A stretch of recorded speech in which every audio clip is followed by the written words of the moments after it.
se met à me gueuler dessus, littéralement. Il m'envoie des termes pas sympas du tout, me balance des si t'es pas capable de lire, t'as rien à faire ici. Bonjour à toutes et à tous, bienvenue dans cette nouvelle vidéo. Aujourd'hui, on va parler un peu de mon passé, de mes différentes expériences professionnelles au Japon. Pour cette vidéo, on va s'intéresser particulièrement à ma plus grosse expérience professionnelle au Japon, en dehors de ici Japon bien sûr, ou disons plutôt l'expérience la plus japonisante, où j'étais vraiment entouré que de japonais, il n'y avait que moi comme étranger. Voilà, je me suis dit que ça pourrait être intéressant de vous en parler aujourd'hui. Déjà pour trouver ce travail, comment j'ai fait? C'est simple, j'étais en recherche de boulot, j'avais eu une expérience de 2 mois dans une autre entreprise, je vous en parlerai peut-être plus tard, mais on va dire que c'était pas une entreprise qui était faite pour moi. Le jour où je vous en parlerai, vous comprendrez. Donc j'avais quitté ce travail et je cherchais du boulot. Donc je cherchais par internet, je regardais sur Indeed, je regardais sur Gaijin, je sais plus comment ça s'appelait Gaijin, je cherche le nom, si je le trouve je le mettrai. Ça remonte. Hein. Et j'allais régulièrement à Harowork. C'est un peu le pôle emploi japonais, dirons-nous. Le truc avec Harowork, c'est qu'ils ont un site internet où il y a des annonces. Mais toutes les annonces ne sont pas sur le site internet, donc parfois il faut aller là-bas, se mettre sur un petit ordinateur, faire ses recherches et présenter les offres d'emploi qui nous paraissent intéressantes à la personne du guichet pour qu'elle puisse nous aiguiller sur la suite des opérations. Donc un jour je vais là-bas, je vais à l'Oroc, je m'assois sur un ordinateur, je cherche. Mon mot-clé c'était français, hein, Furansugo, parce que c'était une de mes plus grosses forces, dirons-nous, pour le Japon on va dire. Et je trouve une annonce, une entreprise, apparemment ils font de l'horlogerie, tout ça, donc je me dis ouais, pourquoi pas. Il cherchait quelqu'un qui parle français, anglais et bien évidemment japonais. Je me suis dit, ouais, a priori c'est moi. En plus ça avait l'air sympa, c'était pas hyper loin de chez moi en plus, donc je me suis dit bon, tentons. Je rapporte mon dossier à la personne en charge, elle regarde et tout, elle discute un peu avec moi, et puis elle se rend compte que je parle japonais, il n'y a pas de problème. Donc elle se dit, attendez, j'appelle l'entreprise tout de suite. Donc devant mes yeux, pour son téléphone, elle appelle l'entreprise. Donc elle discute un peu avec la personne au bout du fil, qui dit, écoutez, oui, pourquoi pas, envoyez-le nous. Donc l'entretien s'est décidé direct. On était mercredi et j'avais mon entretien d'embauche le lundi. Alors, l'entretien d'embauche. Alors déjà, il faut savoir que l'entretien d'embauche, je suis arrivé 3 heures avant l'entretien d'embauche, en costard, bien habillé, bien coiffé, rasé. Je suis passé devant le bâtiment de l'entreprise pour me familiariser avec les lieux et surtout pour ne pas être en retard, parce que je déteste être en retard. Ça, c'est pas vraiment le Japon qui m'a appris ça, je déteste être en retard. Je suis français, mais moi, quand on me dit ça commence à 9h, c'est à 9h. C'est pas... Quand on me dit... Non, même pas, c'est pire. Quand on me dit ça commence à 9h, c'est 8h40. C'est pas 8h30, voilà. Si vous m'invitez un jour chez vous, sachez-le, si vous m'invitez à 9h, c'est 9h. Voilà. Donc j'ai fait quelques allers-retours devant le bâtiment, j'ai été manger un petit truc au combini, vient l'heure de l'entretien, donc c'était la femme du patron qui faisait l'entretien. La femme du patron qui était aussi directrice adjointe de la boîte. On passe l'entretien, ça se passe plutôt bien, mais elle est un peu inquiète, elle me dit il y a quelques années on avait embauché un Américain, il est resté juste une journée et puis il est parti, est-ce que je peux vraiment vous faire confiance? Je lui dis moi écoutez, si jamais vous me donnez la chance de travailler chez vous, je vais pas partir en un jour. Hein. Elle dit bon ok, je peux pas décider, donc elle appelle le patron qui prend l'ascenseur, il descend, parce que les entretiens se font au rez-de-chaussée. Il arrive, on discute un peu, tout se passe bien, et puis il me dit ah oui, en plus je vous ai vu, c'était vous qui faisiez des allers-retours devant le bâtiment tout à l'heure. Écoute, ça apparemment ça lui a beaucoup plu, que je sois, on va dire, ponctuel, plus comme ponctuel pour le coup là, mais ça lui a beaucoup plu. Je suis embauché, ils me disent le lendemain, ils me disent c'est bon, vous pouvez venir à partir de lundi.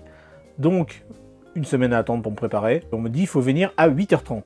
Je trouvais ça bizarre au début, je me disais mais 8h30, le travail commence à 9h, comment ça il faut venir à 8h30? Et en fait j'ai compris, quand je suis arrivé à 8h30, on m'a dit voilà, maintenant il faut faire le ménage. Donc tous les employés, pas que moi, même mes supérieurs, tout le monde, en fait on fait tous le ménage pendant une demi-heure avant le début du boulot, tous les jours. On n'a pas le même rôle tous les jours, mais il y a nettoyer les toilettes, nettoyer les vitres, passer un coup sur les bureaux, passer l'aspirateur, arroser les plantes, ce genre de choses.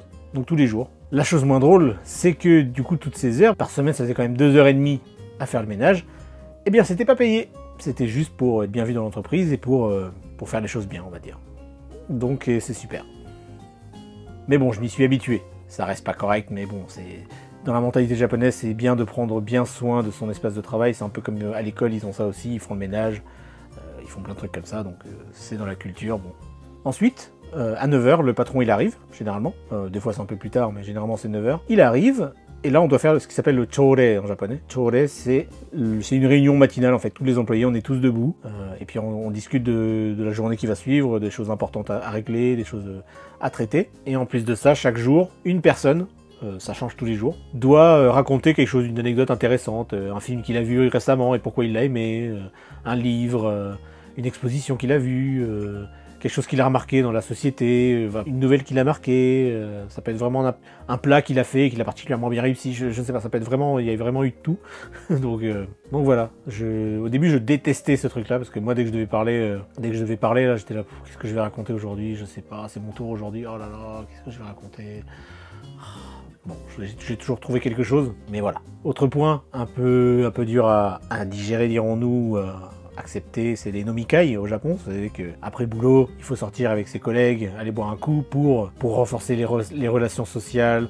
C'était assez souvent, moins que je le pensais, avec tous les clichés que j'avais un peu en tête. C'était moins que je le pensais, mais il y en avait quand même assez régulièrement. Et le truc qui est chiant, c'est que on vous oblige un peu à boire, quoi. C'est allez, mon petit Jérémy, tu vas bien prendre un peu de saké. Ouais. Je dois vous avouer que j'ai souvent utilisé ma carte du gaijin de l'étranger pour échapper à ces nomikai de temps en temps. Je le faisais pas à chaque fois, des fois j'y allais parce que je me disais bon, ça fait 3 fois que j'y vais pas, peut-être que voilà, mais en tout cas voilà. Qui société japonaise bien évidemment dit le petit costume, la petite mallette, vraiment le salariman avec la petite cravate, bien comme il faut, bien rasé, il fallait bien que je me rase, attention c'est important. Enfin du moins ça a été important pour les premières années parce qu'au bout d'un moment j'en avais plus rien à cirer. J'avais un peu monté dans la hiérarchie dirons-nous et j'avais un peu de barbe, tant pis. Hein. Bref, donc on est à mon premier jour, et on n'a pas encore parlé de quel type d'entreprise c'était. Enfin, j'en avais parlé vite fait tout à l'heure, mais est-ce que vous avez retenu hein? C'est une entreprise de... Oui, c'est toi qui as la bonne réponse. C'est une entreprise d'horlogerie. Mais plus précisément, une boîte qui faisait de l'import-export, en fait, de pièces détachées de montres suisses, mais aussi de montres japonaises, plein de choses comme ça. Donc on avait des pièces Rolex, on avait du Citizen, on avait du Seiko, on avait du Patek, on avait plein de trucs, Orient, plein de marques différentes. Et alors je vous préviens tout de suite, l'horlogerie c'est de la technicité, donc vous avez beaucoup de termes techniques que je ne connaissais même pas en français. Donc imaginez-vous bien que le début ça a été un petit peu rude parce qu'il y avait beaucoup de termes techniques que je ne connaissais pas et on me les balançait en japonais et il fallait que je processe quoi. Je vous raconte tout ça pour que vous compreniez bien le contexte dans lequel je suis arrivé dans la boîte parce que c'est important pour ma première anecdote. Donc pour ce premier jour, on me désigne un responsable qui va s'occuper de moi, qui s'appelle Ichihara. C'est pas son vrai nom, je vais pas donner des vrais noms. Hein. Et en plus ça tombe bien parce que c'était l'employé le plus ancien de la boîte, donc le plus expérimenté. Je me suis dit bah c'est bien, il va bien m'apprendre, ça va être cool. Mais humainement parlant, j'ai dû garder mon sang-froid. C'était quelque chose, je vous raconte. Donc c'est mon tout premier jour, je découvre l'univers de l'horlogerie et honnêtement, c'est pas vraiment un truc qui m'a vraiment passionné. J'ai jamais été passionné par les montres. Regardez, je porte pas de montre, jamais été passionné par ça. Je m'y connais du coup maintenant avec le travail que j'ai fait, mais on va dire que j'ai appris à aimer les montres. Mais bref, Ichihara me fait un tour rapide des lieux, il me montre les étagères, là où sont rangées les pièces, tel type de pièce à tel endroit, ici tu as les aiguilles, ici tu as les roues d'inversion, ici tu as les ressorts, ici tu as les mouvements, ce genre de choses. Je vous donne le nom des pièces comme ça, mais oui, il me le donnait en japonais, donc j'étais encore un peu perdu. Par exemple, la roue d'inversion, c'est Kilikai Kuruma. Donc Kilikai Kuruma, c'est Kilikai, c'est se retourner, donc oui, ça a du sens. Bref, il m'explique tout ça, mais d'un ton mais limite dépressif. Alors là, c'est l'étagère où on pose les mouvements. Ici, c'est le tiroir avec les ressorts. Et là, dans le tiroir B2 de la étagère 5A, ce sont les roues d'inversion. Vraiment une voix un peu comme ça de Nasgard. Alors moi, je suis un peu inquiet parce qu'il me balance 20 termes techniques à la minute. Calme-toi, je prends des notes, mais calme-toi. Je vais retenir les choses, t'inquiète pas, mais calme-toi. J'étais un peu en train de me dire, une roue de quoi, une vis de quoi, un truc, je ne comprenais pas. Bref, je fais quand même de mon mieux pour suivre. Je pose des questions, j'essaie de m'intéresser. Mais clairement, ça l'agace. Ça l'agace. Le gars, il n'aime pas que je lui pose des questions, il veut juste que je l'écoute et que je ferme ma tronche. Et à un moment, d'après lui, vous comprendrez dans la suite de l'histoire, mais a priori, il m'aurait dit, dans cette fameuse matinée, mes 3 premières heures dans l'entreprise, il m'aurait dit « Les roues d'inversion 1488 du mouvement SW500 sont compatibles avec le mouvement 7750 ». Autant vous dire que pour moi, ce jour-là, c'était vraiment du chinois. Hein. Mais je prenais des notes, parce que j'avais vraiment envie de réussir, quoi. Mais bon, il y a des trucs qui m'ont forcément échappé. Hein. Enfin bref, après 3 heures, on arrive à la pause de midi, je mange vite fait, je prends mon cahier de notes, justement, où je prenais des notes. Logique. Et j'essaie de retenir un peu le maximum d'informations pour l'après-midi, quoi. Et quand je reviens, Ichihara me dit, toujours d'un ton très agréable, « Bon, avec tout ce que tu as appris, tu vas pouvoir traiter les commandes des clients. Premier gros défi, hein. les commandes arrivent par fax, bien sûr. Bien sûr que c'est par fax. Oui, c'est encore très très courant au Japon. Les clients nous envoient des fax et nous, on leur répond par fax. En une journée, je vous laisse imaginer la dose de papier. Et le truc, c'est que ce sont des fax, du coup, ce sont des fax manuscrits. Alors oui, je lisais déjà le japonais à l'époque, j'avais pas de problème pour lire un roman, pour lire ce que vous voulez, mais le japonais manuscrit, c'était encore un level, c'était encore un niveau supérieur. Je m'y suis grandement habitué grâce à ce travail, du coup. Maintenant, j'ai plus de problème pour lire du japonais manuscrit. Mais au début, quand vous avez une personne âgée de 80 ans qui vous écrit des kanji en très abrégé, avec des numéros de montres, de machin,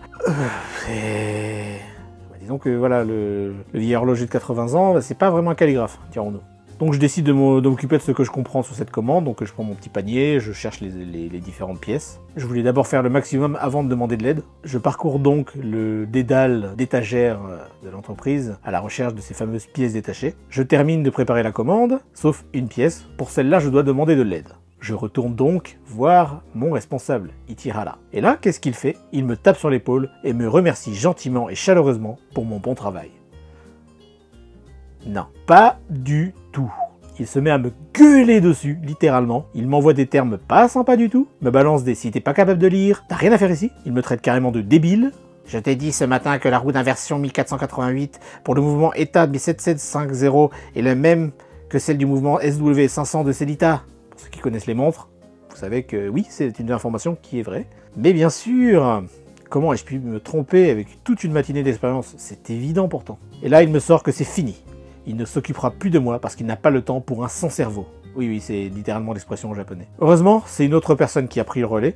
Monsieur Yamaguchi, encore un faux nom ici. C'est un monsieur à qui je dois beaucoup, qui on s'entendait très bien, qui a été on va dire mon mentor dans ce monde. Enfin, l'un de mes mentors, parce qu'il y en a eu plusieurs. On y reviendra. Il a été vraiment super pédagogue. Il a gravi d'ailleurs les échelons de la boîte jusqu'à devenir responsable des ventes. Voilà, donc ça c'était mon premier jour. Et cerise sur le gâteau, le vendredi de la même semaine, grosse altercation entre le patron et Ichihara. Ils se sont échangés, disons, quelques poésies fleuries. Et le lundi matin, j'apprends que Ichihara a quitté l'entreprise. Je ne vous cache pas, je n'ai pas pleuré. Après le départ d'Ichihara, j'ai continué mon apprentissage avec l'aide précieuse de Yamaguchi, qui m'a vraiment pris sous son aile. En parallèle, j'ai été placé sous la responsabilité de Kobayashi, qui gérait le département international. C'était lui qui s'occupait des clients étrangers, en anglais, bref, il était le lien avec l'international. Kobayashi m'a montré les clients, les types de mails qu'il envoyait, et me demandait de traduire certaines choses. En gros, il me faisait bosser sur tout un tas de tâches, même si j'avais encore beaucoup de choses à apprendre. Puis, après les fêtes du Nouvel An, soit un mois après mon arrivée dans l'entreprise, j'apprends que Kobayashi a quitté l'entreprise, lui aussi après une altercation avec le patron. Et là, on me dit alors, bon Jérémy, à partir de maintenant, c'est toi la responsable du département international. Autant vous dire que j'ai dû apprendre sur le tas. S'occuper des factures, contacter les clients, les fournisseurs, commander les pièces à l'étranger, donc vérifier régulièrement le stock, vérifier les pièces quand elles arrivaient de l'étranger, rédiger des mails, faire des traductions, appeler directement les clients ou les fournisseurs en Suisse ou dans d'autres pays encore, que ce soit en anglais ou en français. Bref, c'était un vrai baptême du feu. Surtout que, à partir de ce moment-là, j'ai dû aussi répondre au téléphone. Et pas qu'un peu. Avant de faire ce boulot, franchement, je vous le dis, j'avais horreur du téléphone. Même commander une pizza, ça me... Ah, téléphoner, mais... Pardon, j'aimais pas du tout. Mais là, répondre aux appels de dizaines de clients à travers tout le Japon, bah ça m'a clairement guéri de cette phobie. D'ailleurs, limite ça me manque aujourd'hui. Bref, on va s'arrêter là pour ces quelques petites anecdotes sur mon ancienne entreprise. J'espère que ce format un peu différent vous a plu. Il y aura sûrement un épisode 2, voire 3, parce que j'ai énormément d'anecdotes dans mon sac. Donc voilà, j'aurai encore beaucoup de choses à vous raconter, hein. Il s'est passé énormément de choses. Ça m'a fait plaisir du coup d'écrire cette vidéo parce qu'il a fallu que je me remette un peu en mémoire. Je prenais des notes, mais je prenais pas ce genre de notes. Tous les petits événements, les petits trucs qu'il y a eu entre collègues, les petites altercations, les clients, vous allez voir dans le prochain épisode, j'ai osé dire bonjour à quelqu'un, vous comprendrez plus tard. En tout cas voilà, j'espère que ça vous a plu. Si ça vous a plu, n'hésitez pas à vous abonner à la chaîne si ce n'est pas déjà fait, à cliquer sur la cloche, activer, non, laisser un pouce, voilà, comme ça, c'est comme ça qu'on dit, j'arriverai jamais à le dire d'une traite, hein, c'est formidable. Et puis nous on se revoit la semaine prochaine, à bientôt.